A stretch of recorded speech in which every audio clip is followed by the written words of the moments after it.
তো এখন একটু অরেঞ্জ জুস বানাবো। তার জন্য এই যে অরেঞ্জগুলোকে কেটে নিয়েছি, নিয়ে স্কুইজারে ঘষে নিচ্ছি।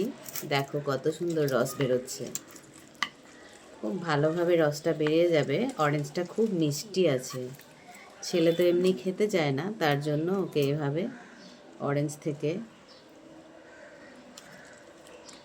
রসটাকে বের করে দিই। দাঁড়াও দেখায় কতটা বেরিয়ে গেল, খুব সুন্দর রস বেরোয় এটা থেকে, দারুণ হয়। এখনও এগুলো বাকি আছে বানাবো। এই দেখো, দেখেছো কত রস বেরোচ্ছে। সব কটা ঘষলে পুরো 1 কাপ হয়ে যাবে। তো আমি তাহলে এটা ঘষে নিই সবগুলো। তোমরা কে কী করছো? আমি তো এখন ছেলের জন্য এই যে জুসটা বের করে দেব, দিয়ে ছেলেকে খেতে দেব। বীজগুলো এখানে থেকে যায় আর রসটা পড়ে যায়, তো দারুণভাবে রসটা বেরিয়ে যায়। এই যে